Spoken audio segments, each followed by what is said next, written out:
Magandang hapon po sa inyo lahat. Ganda ng panahon, no? Naku, baka makatulog kayo.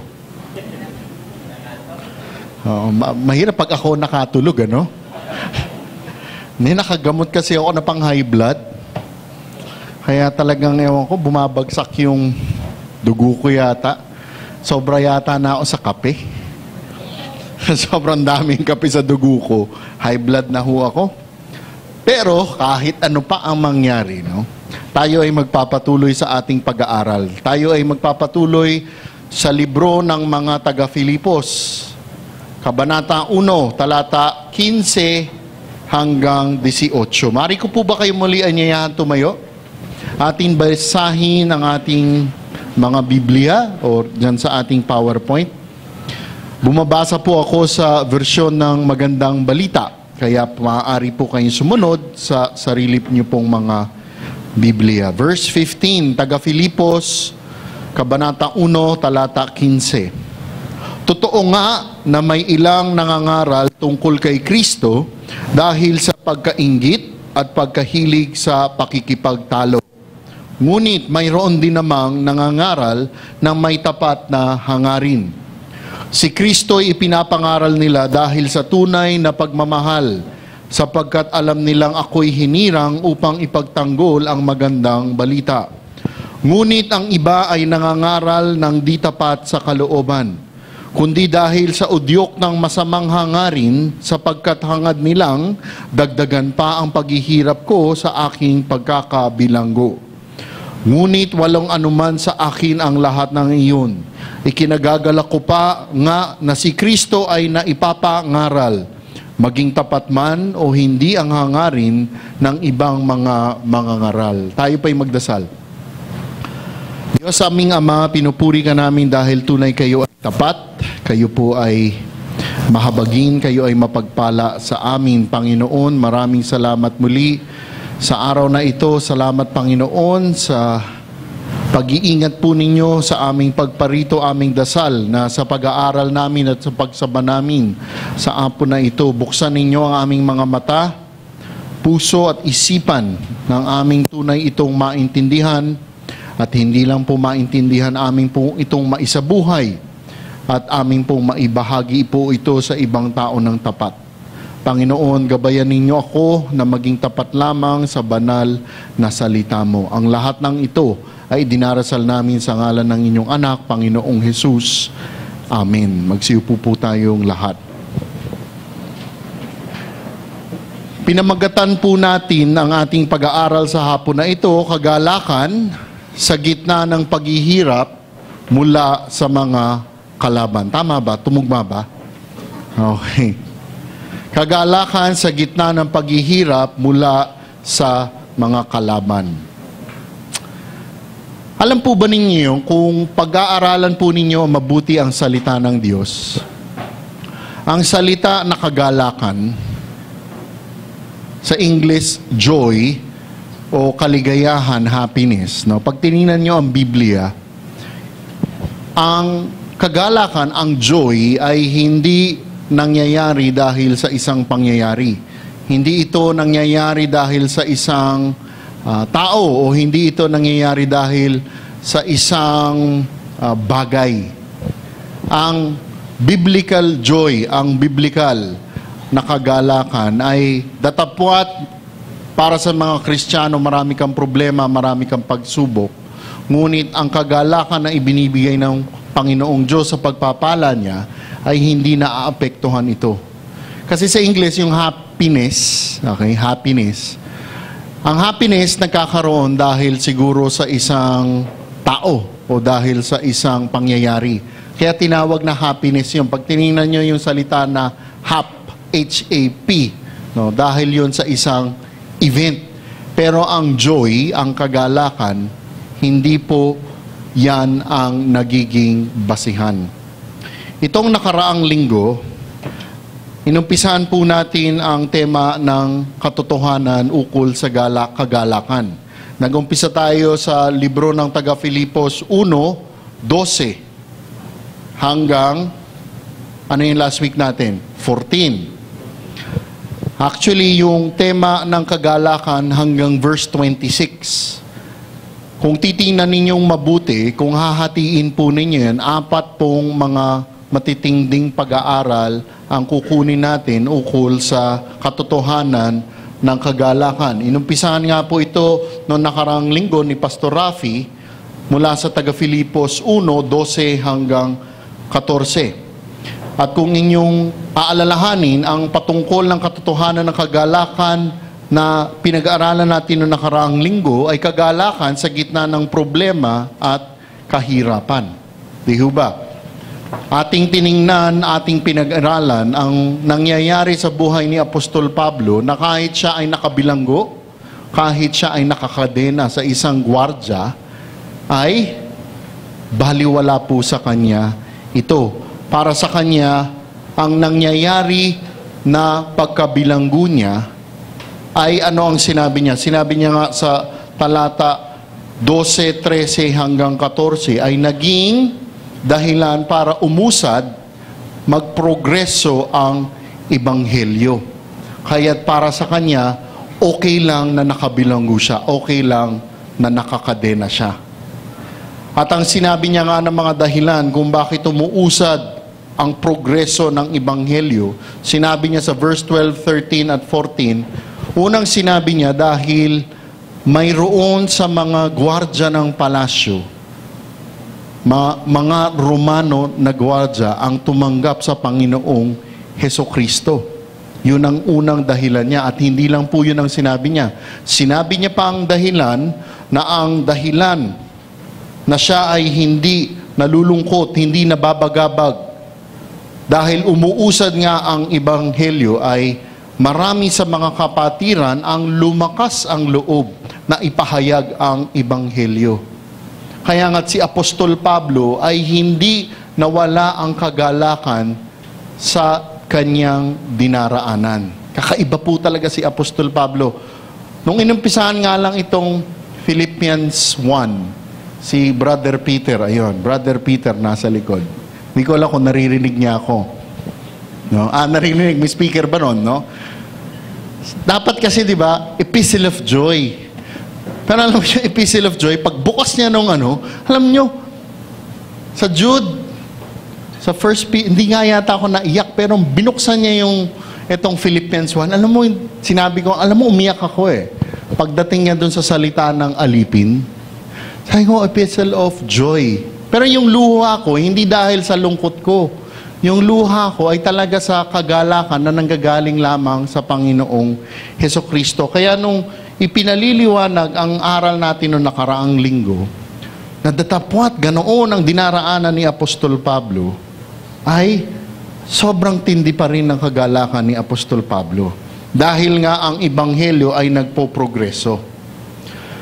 Kaya't pagkatapos ng talata 14, doon po tayo mag-uumpisa sa talata 15. Ipinamagatan nga natin kagalakan kahit sa gitna ng paghihirap sa kalaban. Siguro bago nga ako umpisahan ito, marami siguro ang makaka-relate sa sasabihin ko. Di po ba, ang pinakamasakit na matatanggap mo, na masasabi ng isang tao, ay pag ito ay galing sa pinakamamahal mo. Di ba?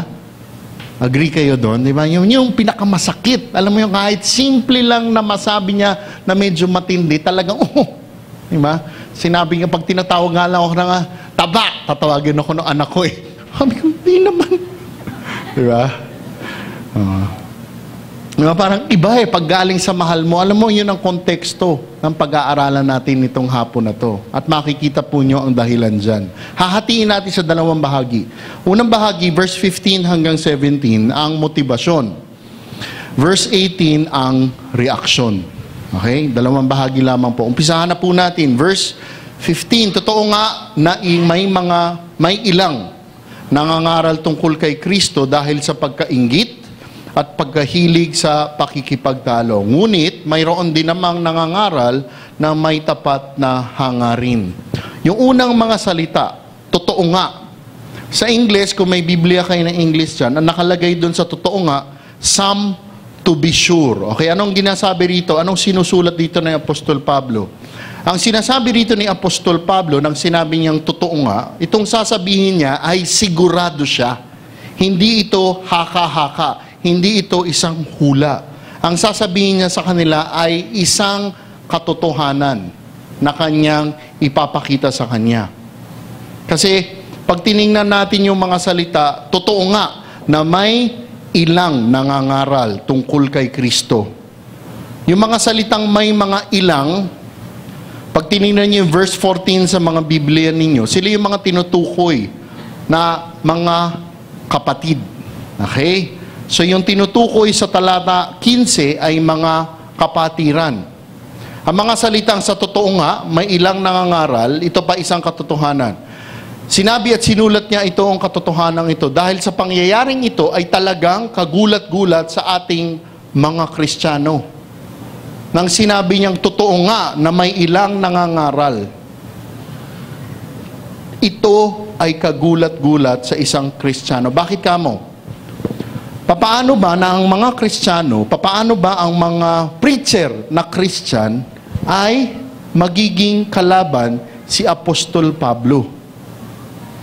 Mapapaisip ka, ang tapat na Apostol Pablo ay may kalaban mula sa mga Kristiyano. Iisipin mo kung huwad na guro, pwedeng kalaban ni Apostol Pablo.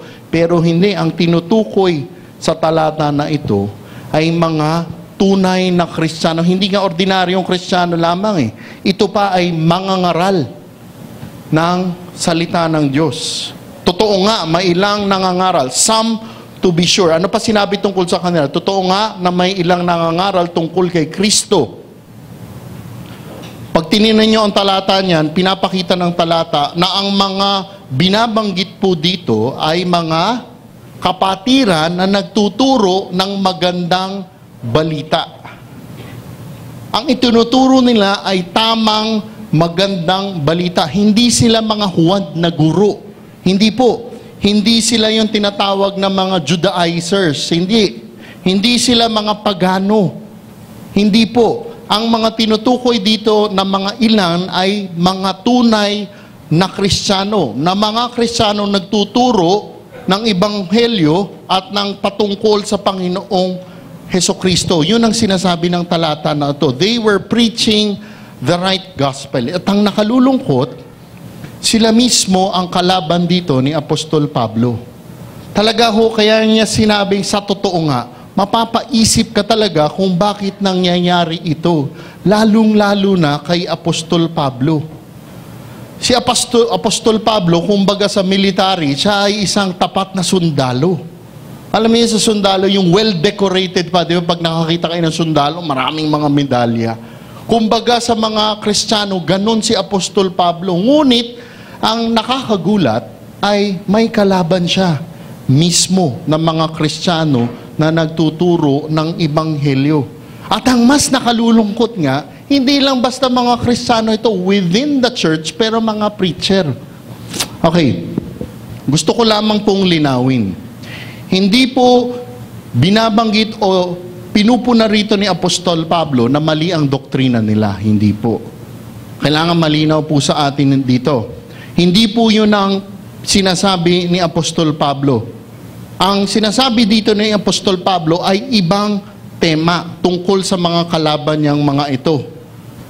Ang mga kalaban ni Apostol Pablo ay hindi pinupuna ang mga turo ni Apostol Pablo, hindi po.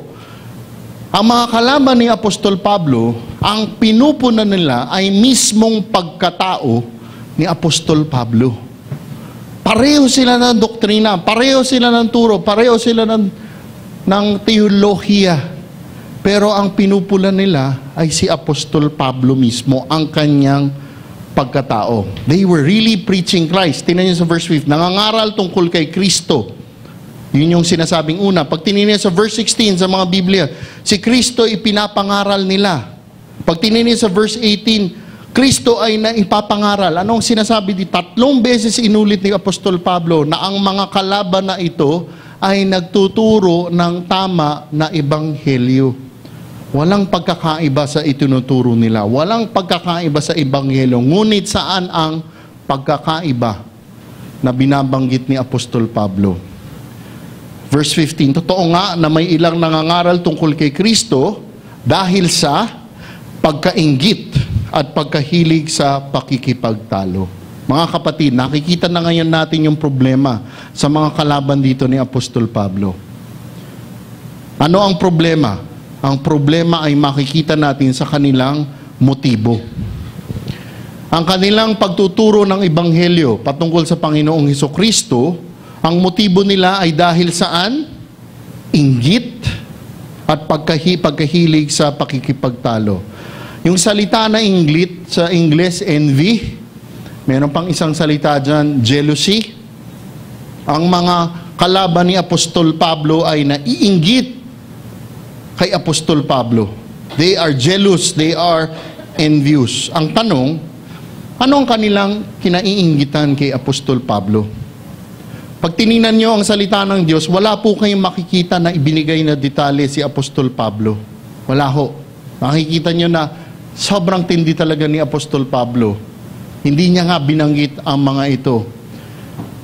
Ngunit, maaari tayong mag-assume kung ano kaya ang inggit ng mga kalaban ni Apostol Pablo kay Pablo.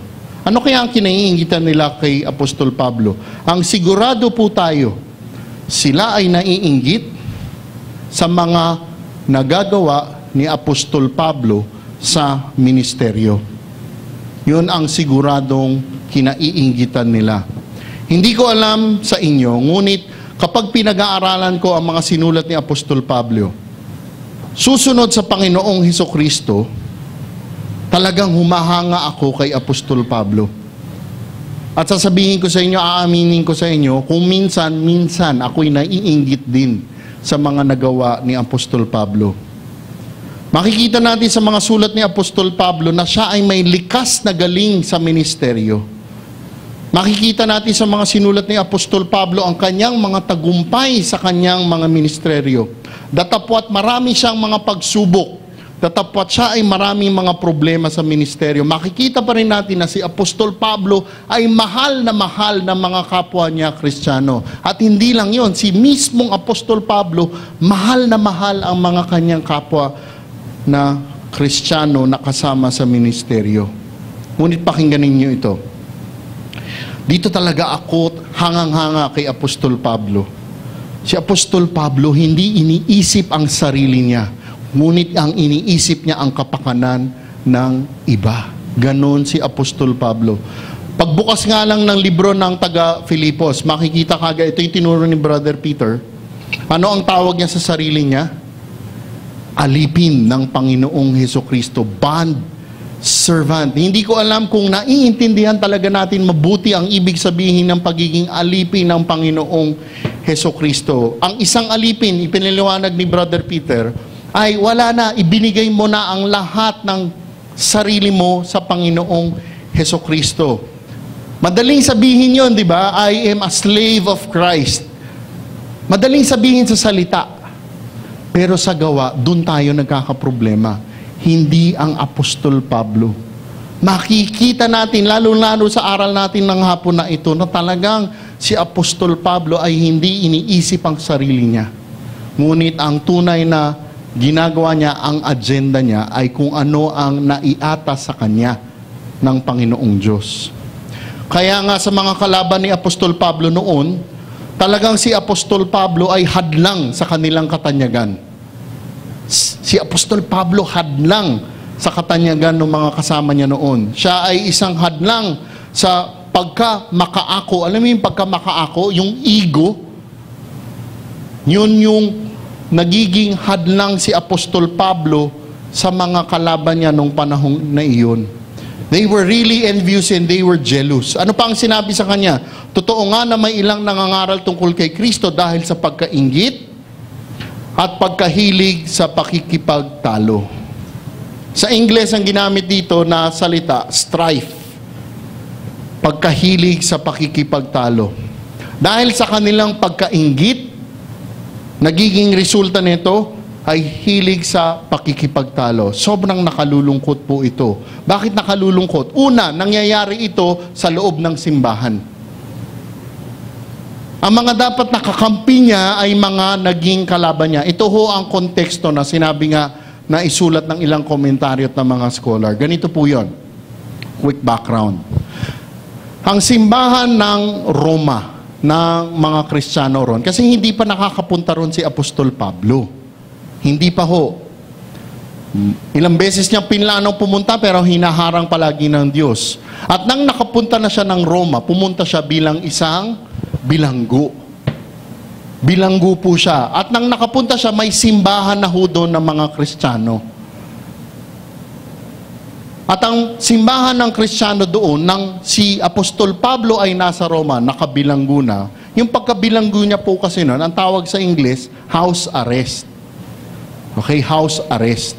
Dahil naka-house arrest siya, nasa bahay siya, pero siya ay nakakadena sa gwardiya ng Romano, no? Yung house arrest, pwedeng bumisita sa kanya ang mga tao.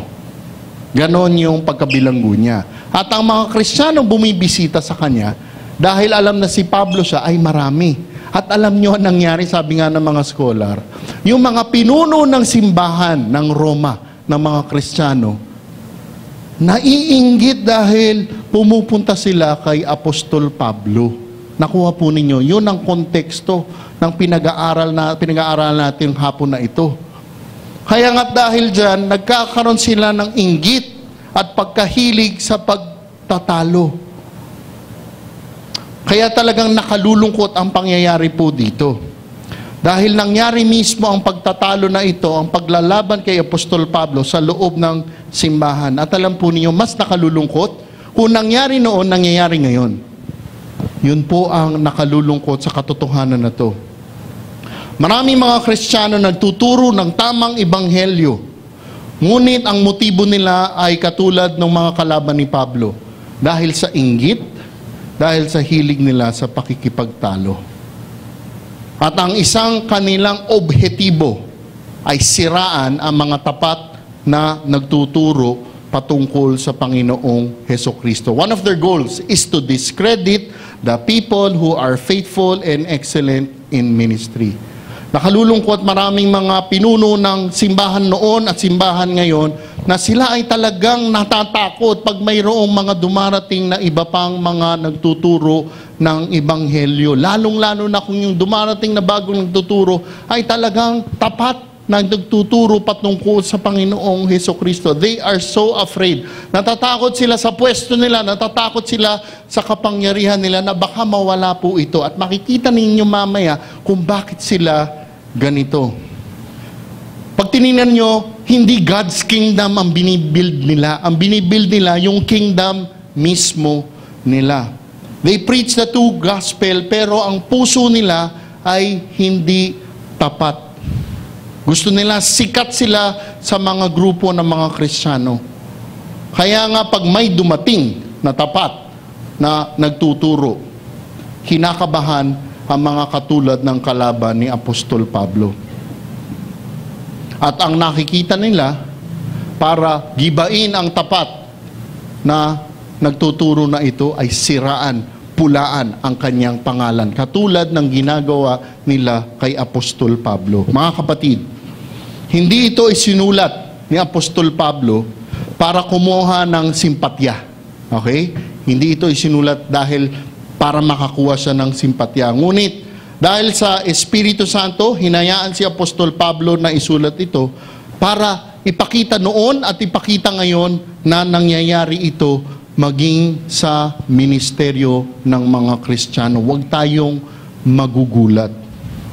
Kaya nga kung kayo ay nagsisilbi sa simbahan, whatever ministry you are, huwag kang magugulat kung may pupula sa pangalan mo, lalong-lalo na kung tapat ka sa pagtuturo mo ng ebanghelyo patungkol sa Panginoong Hesukristo. Ano pa ang ipinapakita sa atin dito? Na ang Panginoong Diyos ay tinitingnan hindi lang ang ating itinuturo, ngunit binabantayan din ng Panginoong Diyos ang motibo ng ating pagtuturo. Nakuha po ninyo yun? Hindi lang yung laman ng tinuturo natin ang binabantayan niya, ngunit ang tinitingnan niya rin ay yung puso ng nagtuturo ng tama na laman. Kasi minsan sabihin, kami, Grace Fellowship Church, Expositor Church. Bakit kaya tayo ganun? Baka mamaya, kinakabahan natin. Baka mamaya. Alam mo yun, dahil mayabang na pala tayo. Tandaan nyo, binabantayan ng Panginoong Diyos pati ang puso at motibo ng mga nagtuturo. Muli, nakalulungkot na ang mga nangyayari dito kay Apostol Pablo ay nanggagaling sa loob mismo ng simbahan. Ngayon, tatanungin siguro natin, paano kaya nila sinisiraan, pinupulaan? How were they attacking the Apostle Paul? Paano kaya? Alam mo, inisip ko din ito eh. Nung tinignan ko yung Biblia, wala nakalagay. Wala nakasulat. Niisip ko, paano kaya nangyayari ito noon? Para malaman natin noon, alam nyo, dalhin lang natin sa panahon natin ngayon. We can assume. Paano nangyayari ito? Na kanilang inaatake, kanilang sinisiraan, kanilang pinupulaan si Apostol Pablo. Tingnan natin ang ilang mga maaaring halimbawa. Unang halimbawa, mayroon sigurong grupo noon, nakatulad din ng mga grupo ngayon, na nagsasabi, kaganyan si Apostol Pablo kasi may kasalanan yan. Siya ay dinidisiplina. Meron sigurong hidden sin yan. Kaya yan nagkaganyan. May mga grupo sigurong nagsasabi noon, he is being disciplined. Kaya yan nakabilanggo eh. Kung di naman mabibilanggo yan, kung wala namang kasalanan yan, may grupo ganon.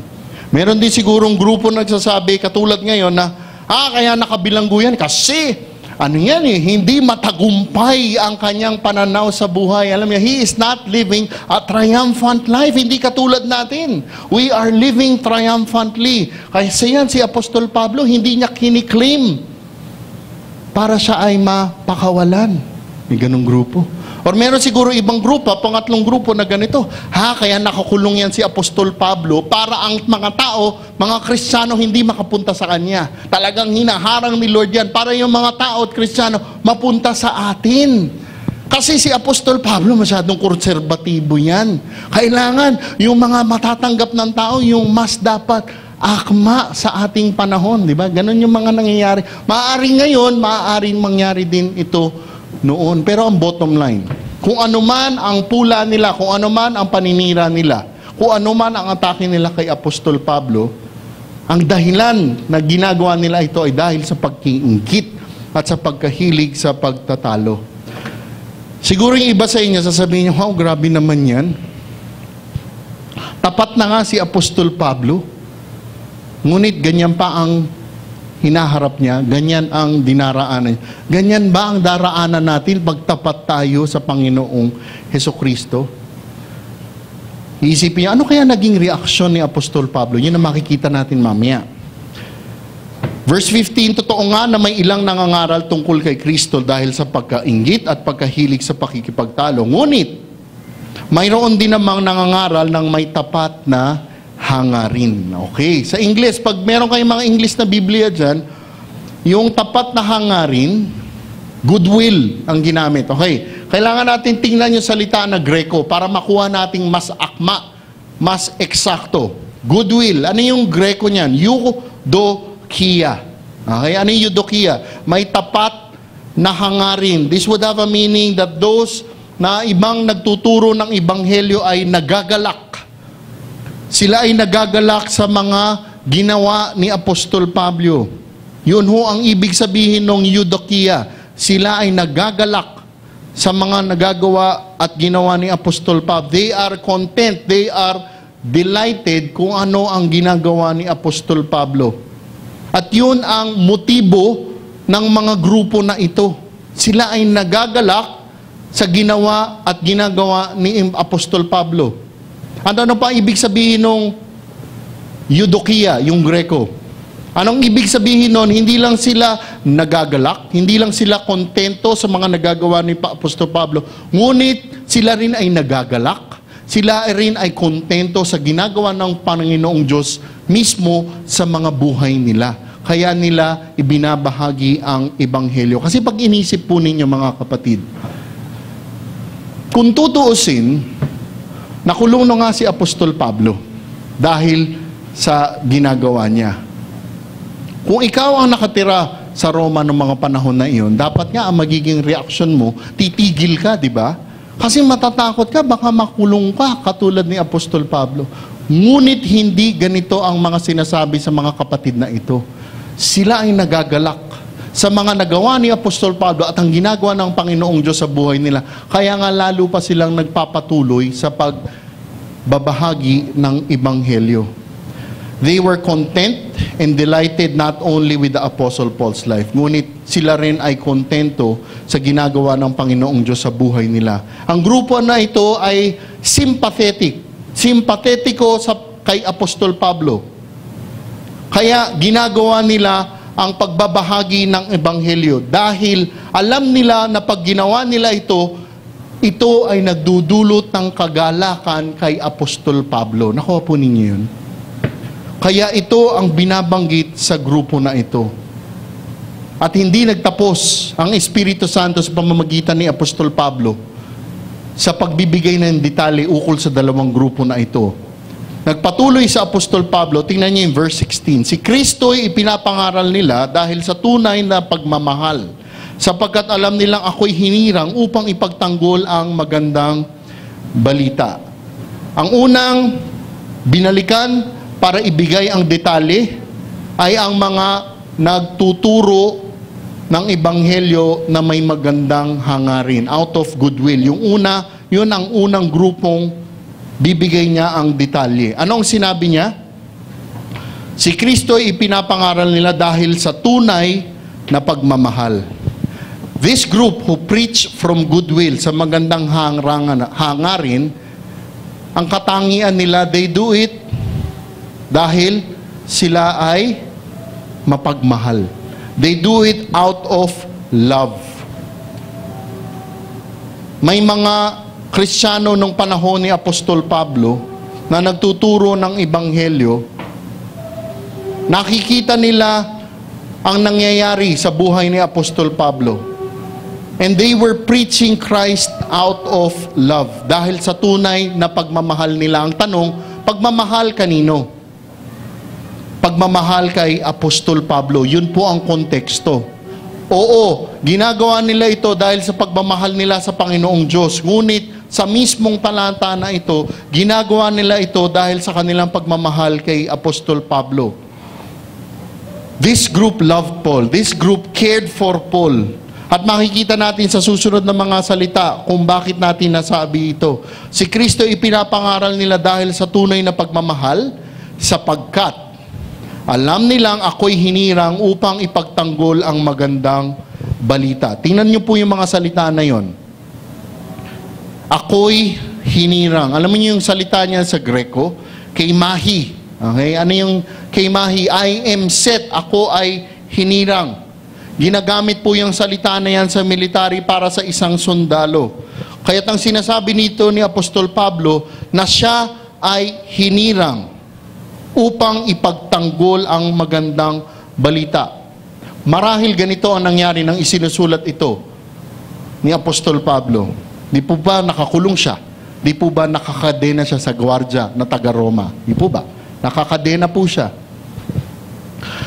Kung ang gwardya na Romano na yon was destined, was set to guard the Apostle Paul, di ba? Alam niyo ba yun? 24 hours a day nakadikit siya sa gwardya.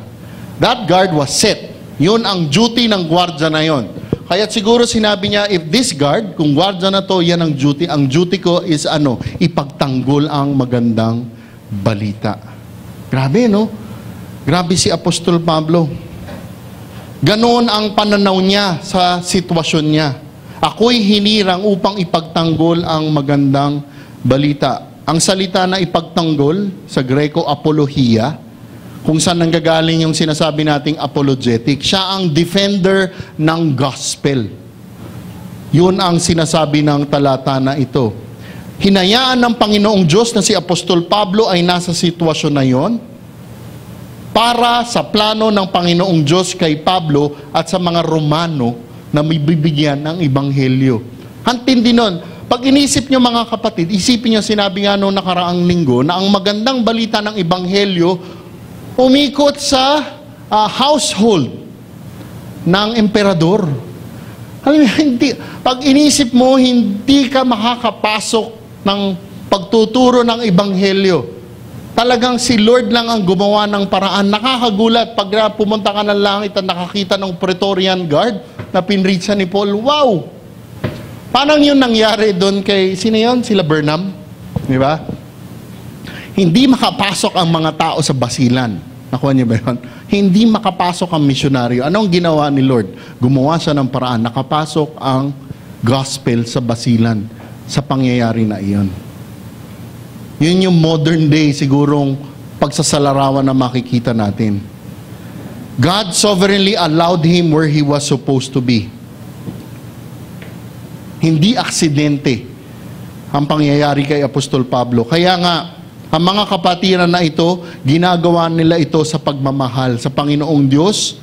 Ginagawa nila ito sa pagmamahal kay Apostol Pablo. Alam nila na si Apostol Pablo ay hinirang ng Panginoong Diyos para ibahagi ang Panginoong Hesukristo.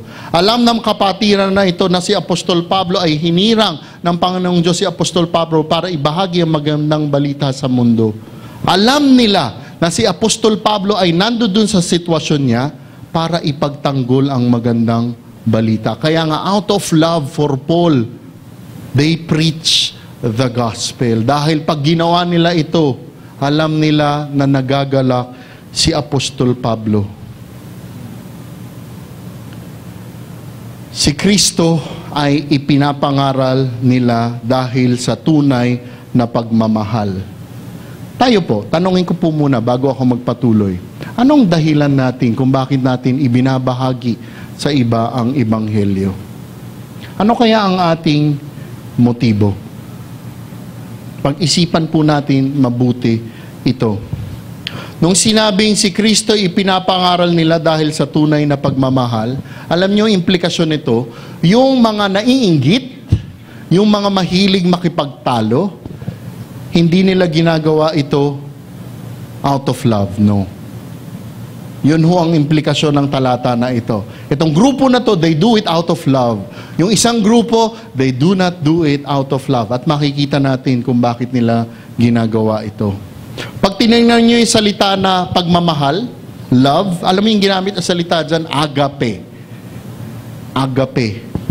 That is the love of decision. Alam natin yung agape, unconditional love. Kahit ano pa, mahal kita. Ito yung ginamit na pagmamahal doon na ginawa ng Panginoong Diyos para sa atin.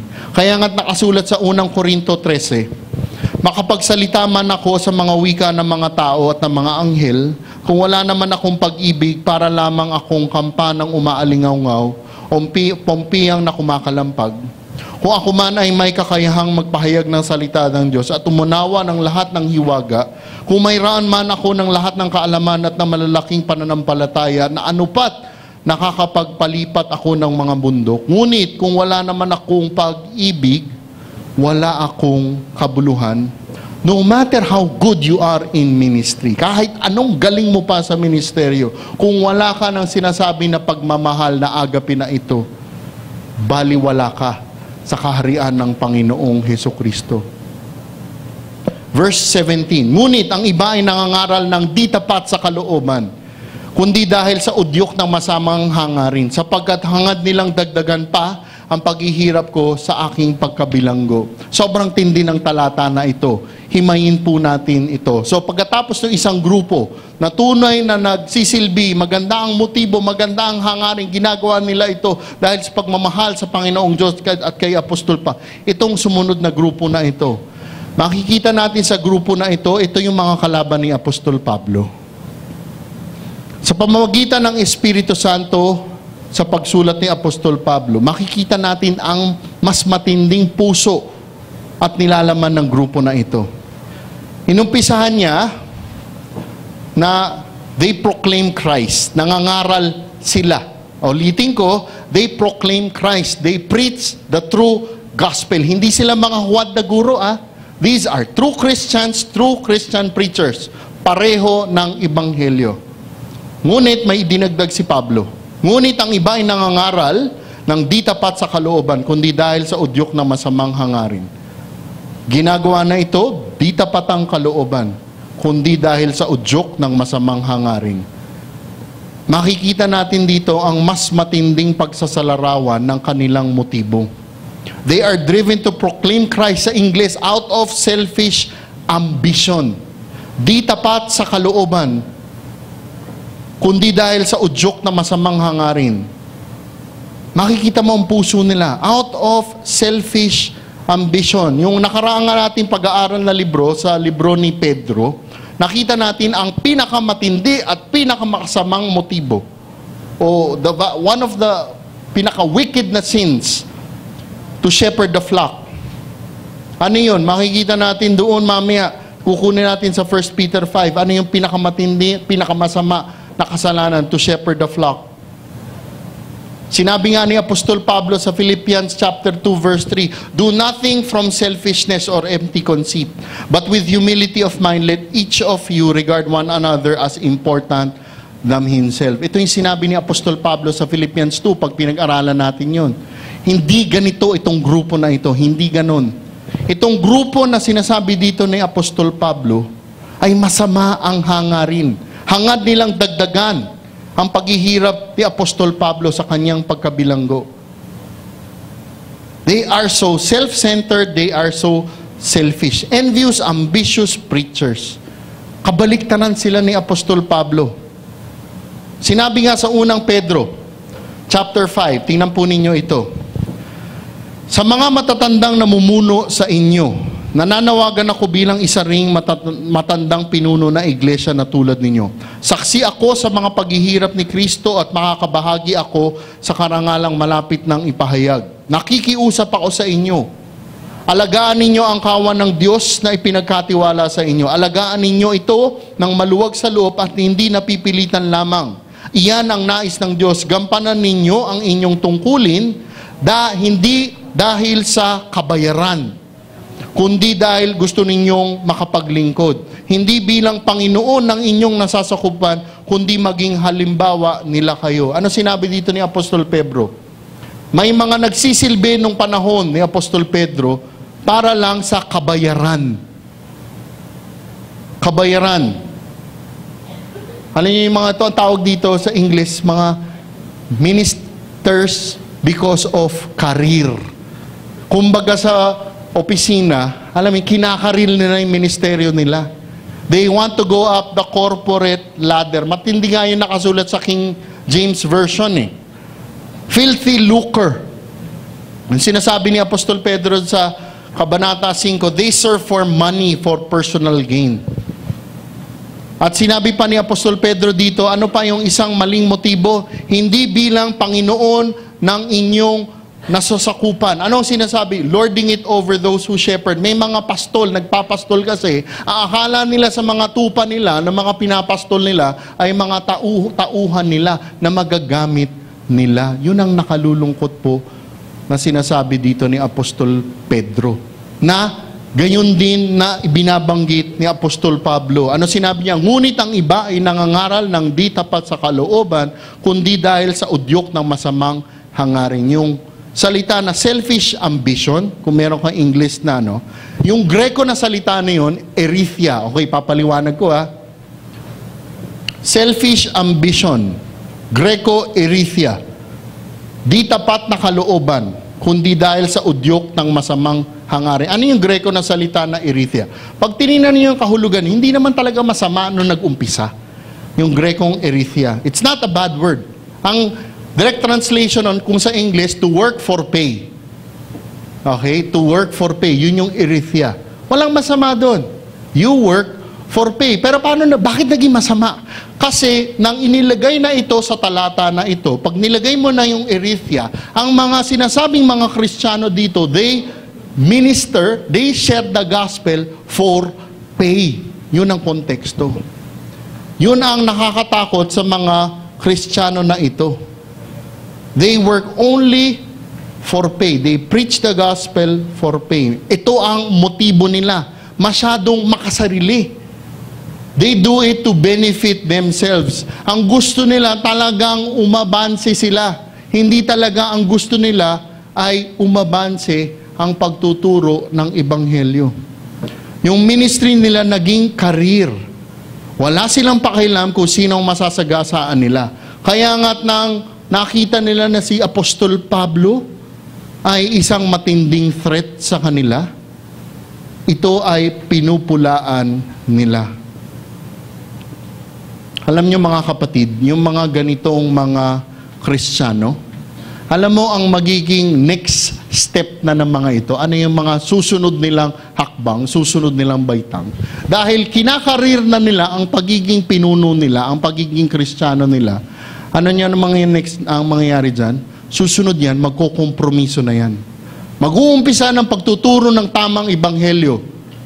At dahil sila na ay matinding nakokompromiso, ang magiging susunod na niyan, magbabago na ang ebanghelyo. At ang nakalulungkot, nangyari ito noon at nangyayari ito ngayon. Verse 17, ngunit ang iba ay nangangaral ng di tapat sa kalooban, kundi dahil sa udyok ng masamang hangarin, sapagkat hangad nilang dagdagan pa ang paghihirap ko sa aking pagkabilanggo. Yung salita na paghihirap, yung Greko niyan, thlipsis, ano mong ibig sabihin niyan? Sa English, pressure that causes friction. Alam niyo yung friction, yung pagkikiskisan? Yun ang sinasabi ng salita na yan. Gusto nila talagang dagdagan ang paghihirap ni Apostol Pablo. Kaya nila ginagawa ang ginagawa nila kay Apostol Pablo ay para talagang pahirapan pa nila si Apostol Pablo. Grabe yan, no? Tapat na nga si Apostol Pablo. Nakakulong na nga si Apostol Pablo. Ang ginagawa pa ng mga Kristiyano na ito ay sinisiraan, pinupulaan, pinapahirapan pa ng lalo si Apostol Pablo. Marahil, nung isinulat ito ni Apostol Pablo, muli, di ba nakakadena siya? Nakikita niya yung kadena niya, kumikiskis sa balat niya. No? Hindi ko alam kung nakadena na kayo. Sana wala pa naman dito, no? Bro, ikaw, wala pa naman, no? Kumikiskis yung kadena. At alam niyo yung mangyayari doon? Pag tumagal-tagal, magsusugat. Nung sinulat niya ito, nakita niya yung nangyayari, thlipsis, di ba? Thlipsis. Ito yung ginagawa ng mga kalaban niya sa kanya. Sinulat ito. Kaya nga nang ginagawa nila ito kay Apostol Pablo, ang inakala ng mga kalaban ni Apostol Pablo ay ito ay magdudulot kay Apostol Pablo ng paghihirap sa kanyang pagkabilanggo. Yun ang iniisip nila. Dahil kapag naisip at nagawa nila ito kay Apostol Pablo, tinitira niya ang integridad ng buhay ni Apostol Pablo, ang katangian at pagkatao ni Apostol Pablo. Ang katapatan ni Apostol Pablo ay pinupulaan nila. Iniisip nila na madadagdagan nila ang paghihirap ni Apostol Pablo, at siguro sa ginagawa nila, iniisip nila, sigurado to si Apostol Pablo, bibigay ito at lalaban sa atin, at pag lumaban ito sa atin, wala na, patay siya sa atin. Yun ang ginagawa nila. Kaya talagang pinupulaan nila si Apostol Pablo. Ang tanong, ano ang naging tugon ni Apostol Pablo? Kung hindi nawala ang kagalakan niya sa kanyang pagkabilanggo, sa kanyang pagkakadena, nawala kaya ang kagalakan niya nang ginawa nila ito sa kanya? Ang sagot, mamaya. Bago tayo magpatuloy, maaari ko po ba kayong tanungin? Kung sinasabi natin na tunay nating ibinabahagi ang ebanghelyo, kung sinasabi nating tunay nating ibinabahagi ang magandang balita patungkol sa Panginoong Hesukristo, ang tanong po natin sa sarili natin, ano kaya ang ating motibo? Okay? Alam mo, isipin ako, pang mga Christian leader lang, hindi po. Ano ang motibo kung bakit natin ginagawa ang lahat ng ito? Siguro, kung hindi ka pa nagsiserve, tanong, bakit tayo nandito tuwing linggo? Kung ikaw naman ay nagsiserve, bakit ka nagsiserve? Katulad ka ba ng mga kalaban ni Apostol Pablo na ginagawa mo ito dahil sa inggit?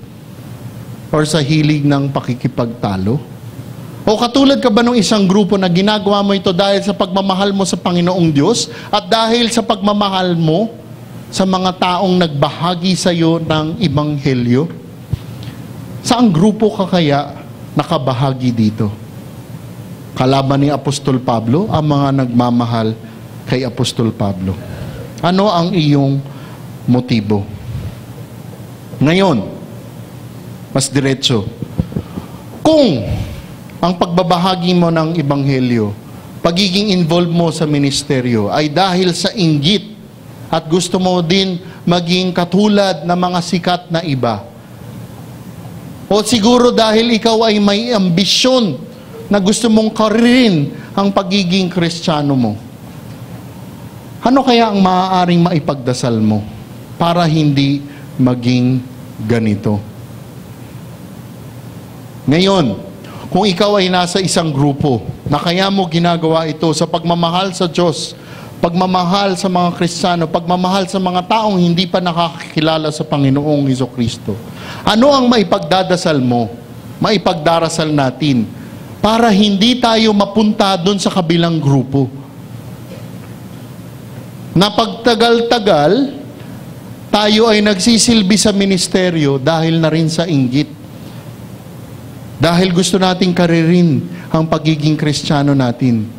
Huwag natin iisipin, mga kapatid, hindi mangyayari sa akin yan. No. Alam niyo, pag nagmi-meeting nga kami nila Pastor EJ, Pastor George, Pastor Dennis, Brother Peter, no? By God's grace lang na po, alam mo, chine-check namin ang isa't isa. Kasi pag nag-uusapan namin, alam mo, pwede mangyari sa atin ito eh. Kaya nga, kailangan natin bantayan ang mga puso natin. Ganon din tayo po, mga kapatid. Huwag tayo maging arugante na yun, hindi ako magiging ganyan. Hindi po. Kaya nga, dahil sa katotohanan na yan, ano kaya ang maaaring maipagdasal natin para hindi tayo magkaganito? Katulad ng mga binabanggit ng mga Kristiyano na kalaban ni Apostol Pablo. Okay. Ano kaya ang naging tugon ni Apostol Pablo sa mga ginagawa ng mga kalaban niya sa kanya? Lumaban ba siya? Nawalan ba siya ng pag-asa? Nawala ba ang kagalakan niya? Tingnan niyo, verse 18. Ngunit, walang anuman sa akin ang lahat ng iyon. Ikinagagalak ko pa nga na si Kristo ay naipangaral, maging tapat man o hindi ang hangarin ng ibang mga mangangaral. Kung may English kayo dyan, hindi ko nalagay sa PowerPoint ko. Ito yung English. What then? Only that in every way, whether in pretense or in truth, Christ is proclaimed, and in this I rejoice. And I will rejoice. Yun ang sinabi sa English. Sa Tagalog, hindi masyado, hindi ganun kadikit dun sa original. Tingnan natin yung verse 18. Himayin natin na to. What then? Ngunit walang anuman sa akin ang lahat ng iyon. It's another way of saying, so what? Ano ngayon? Antindi, no? Grabe to si Apostol Pablo. Kasi hindi naman sa ako mangyari sa akin ito. Alam mo, kakamot na lang ako ng ulo eh. Itong nangyari kay Apostol Pablo na ito, alam nyo, kailangan maintindihan natin ang konteksto eh. Kaya yung umpisa ko kanina, diba, sinabi ko sa inyo, ang pinakamahirap na may marinig ka na masabi patungkol sa iyo, na pinakamasakit, ay pag ito nanggaling sa minamahal mo. Diba? Alam mo, may masabi lang sa iyo yung minamahal mo, wow, grabe. Diba? Ang sakit na eh. Sa ibang tao na hindi mo minamahal, pag sinabi parang, okay lang yan, di ba? Pero pag galing sa minamahal mo, ang sakit. Alam nyo ba yung kay Apostol Pablo? Nang nangyari ito sa mga kapwa niya Kristiyano. Wow! Di ba kung tutusin, ang sakit. Ano sabi niya? What then? Ngunit walang anuman sa akin ang lahat ng iyon. So what? Ano ngayon? Dapat siguro tayo nag-translate na loko lang. So what if they speak evil against me? Ano ngayon kung sinasabi nila yan sa akin? Ngunit walang anuman sa akin ang lahat ng iyon. Ikinagagalak ko pa nga na si Kristo ay naipapangaral, maging tapat man o hindi ang hangarin ng ibang mga mangangaral. Amazing talaga. Talagang kakaiba. Ikinagagalak ko pa nga na si Kristo ay nakapangaral maging tapat man. Yung mga tapat, sino yung mga binanggit kanina? Yung mga tapat ang hangarin. Yung mga nagsisilbi sa ministeryo dahil mahal ang Panginoong Diyos. Mahal nila si Apostol Pablo. Yun yung tinutukoy niya dito. O hindi ang hangarin ng ibang mga mangaral. Sino yung mga hindi tapat ang hangarin? Yung mga kumakalaban sa Kanya. For as long as, ano sabi niya? Si Kristo ay naipapangaral. Yun ang naging reaksyon, yun ang naging tugon ni Apostol Pablo. Ikinagagalak ko nga. Grabe si Pablo, no? Pag iniisip mo talaga ang naging tugon niya sa mga kumakalaban sa kanya. Parang sinasabi ni Apostol Pablo, whatever they are doing, whatever they are saying, isang bagay lang ang importante sa akin. Christ is proclaimed. And in that, I rejoice. Nagagalak ako. Just to clarify, mga kapatid, okay? Itong mga kalaban ni Apostol Pablo ay mga tunay na Kristiyano, okay? Tunay na Kristiyano. Sila ay mga hipokrito, kasi yung salita dyan, na yung sa English, in pretense, ang ibig sabihin nun ay mga hipokrito. Hindi sila hipokrito na tumanggap sa Panginoong Hesukristo, hindi. Sila ay hipokrito sa kanilang mga motibo. At sinasabi ni Apostol Pablo, kahit ano pa ang gawin nila, kumbaga, okay ako. I rejoice for as long as Christ is proclaimed. Lilinawin ko pa ho, si Apostol Pablo ay hindi nagagalak sa maling turo. Okay? Kasi si Apostol Pablo sa ilang buwan, ilang buwan, di ba? Na pag-aaral natin ang salita ng Diyos. Alam natin na pag si Apostol Pablo nakarinig, nakabalita ng maling turo, ay kokorektin niya yan. I-rebuke niya yung nagtuturo na yan. Okay? He is not rejoicing in error, no. Hindi rin po siya nagagalak sa mga ugali ng mga kapwa niyang Kristiyano na ito. Hindi siya nagagalak doon. Okay? Nililinaw ko lang po. Siya ay nagagalak saan? Dahil ang Panginoong Hesukristo, ang patungkol sa Ebanghelyo ay nagpo-progreso. Yun ho ang kinagagalak ni Apostol Pablo. Nililinaw ko lamang po. Kasi isipin nyo, hey, baka kasi may mga di okay lang pala si ganyan, basta nagpipreach ng kung ano-ano. Christ is proclaimed naman eh. Siguraduhin natin that Christ is really proclaimed. Tandaan natin, error is error.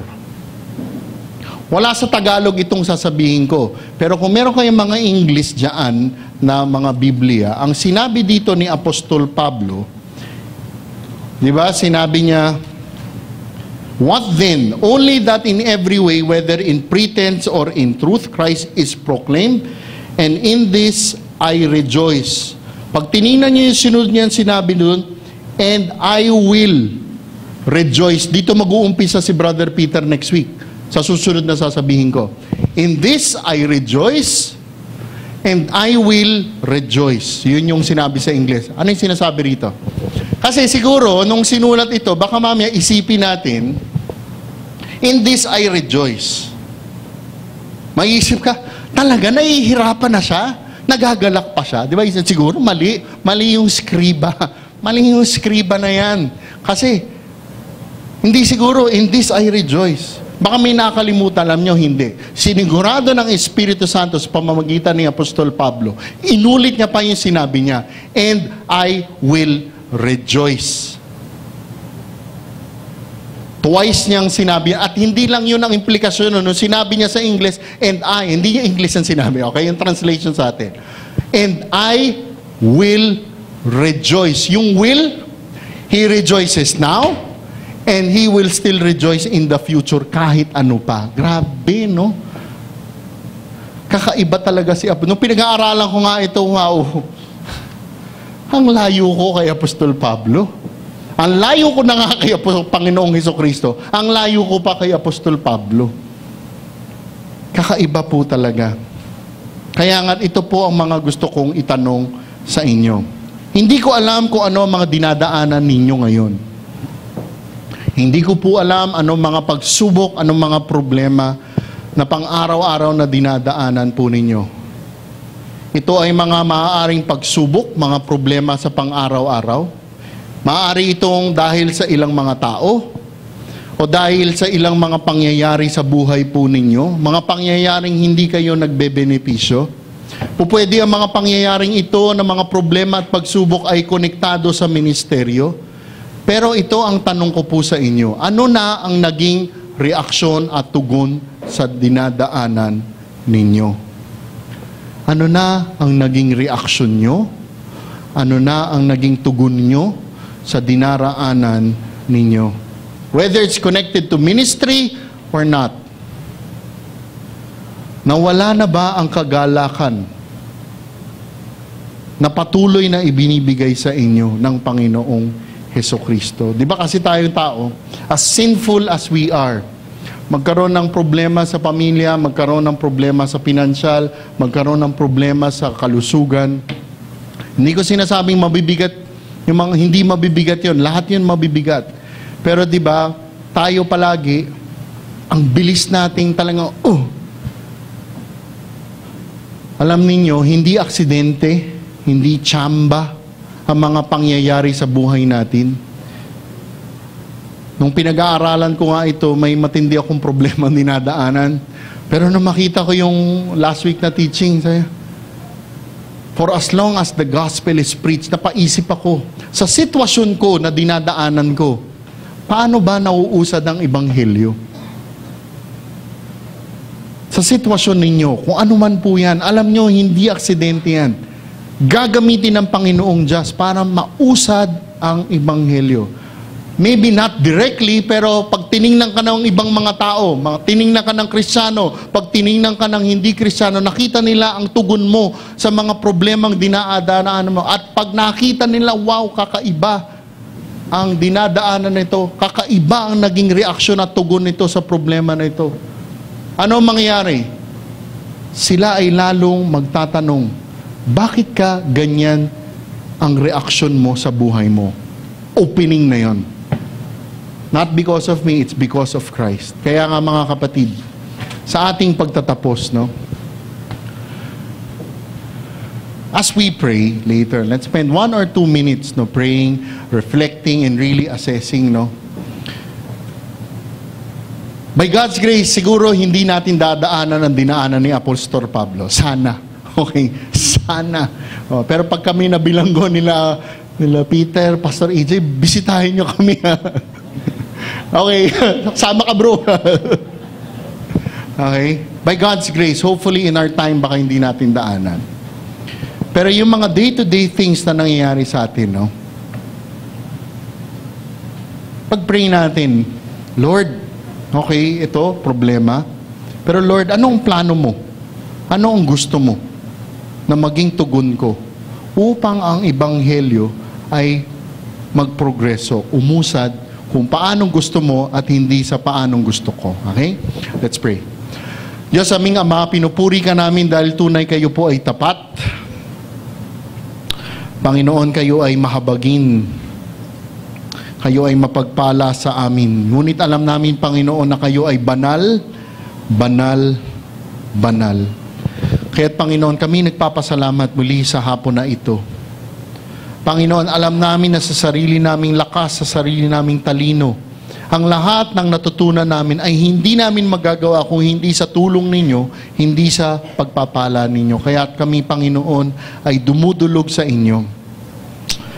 Panginoon, sa mga panahon na kami ay nalulungkot, nawawala ang kagalakan dahil sa mga problema at pagsubok na dinaraanan namin. Aming dinarasal, Panginoon, na tulungan ninyo kami, baguhin ninyo ang puso namin. Ilagay po ninyo ang tuon namin sa inyo at hindi sa sarili namin. Alam namin, Panginoon, na kayo ay may kapangyarihan sa lahat. Alam namin na kayo ang makapangyarihan sa lahat. At Panginoon, na aming dinarasal, bigyan ninyo kami ng lakas. Bigyan ninyo kami ng talino. Para sa mga panahong ganito, alam namin ang magiging tugon namin. At Panginoon, maraming salamat sa pagkakataon na kami ay makapag-aral ng inyong salita. Maraming salamat na kami ay nakapagsamba. Aming dasal sa aming pag-uwi, aming tunay na maisabuhay ito, aming maibahagi ito sa ibang tao. Let's spend a few minutes para pagbulay-bulayan at pagdasalan ang mga nais nating pagdasalan.